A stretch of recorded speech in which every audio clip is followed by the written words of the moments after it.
Hi, thanks for having me here.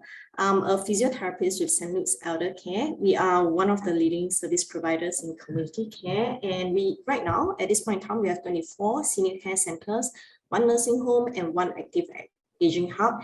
And we are growing. In about 3 years' time, we expect to have 26 senior care centers, 2 nursing homes and 5 active aging hubs. So feel free to join us. Our organization provides daycare, center-based rehab, home therapy, and residential care services. So for my part under rehab, right, our main rehab services are physiotherapy and occupational therapy, but we are also supported by speech and language therapy and nursing care. So that's actually the next slide.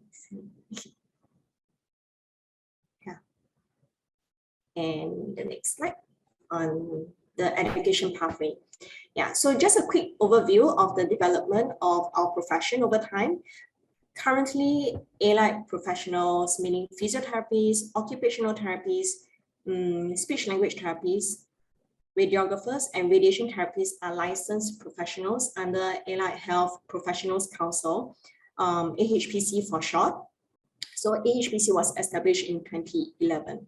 And it was a big step at that time towards recognizing our work as a profession. And this was further reinforced with the setting up of degree programs for OT, PT, and now they have SLT at the Singapore Institute of Technology, SIT. And they are all 4-year degree programs. So prior to AHPC, PT and OT education was considered vocational training in Singapore. Currently, it is a professional training, which means similar to any other professional boards that you know of, we are legitimate, regulated, and membership is conditional upon you passing your exams, completing your internships, and completing your supervisory period. So most people go through either the first or the second path on this slide. If you choose to, yours, I think, would be the second path. And mine was a bit different. I was in commercial sector and I made the mid-career switch to healthcare and now in community care.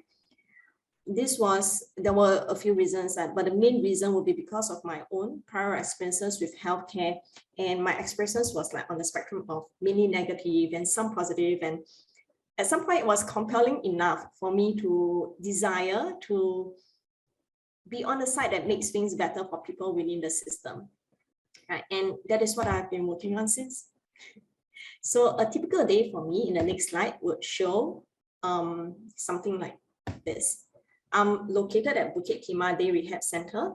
So a typical day for me starts around 8 a.m. Our center opens at 8:30, but I like to prepare for the day. So I'll check the rehab schedule, I'll plan the sessions, checking my documentation, and checking center full messages, like little kind of things that help you to get started for the day, and also mentally running through the time slots for the day, the service time slots. So we have team roll call or a team huddle, whichever you call it, at least once a week.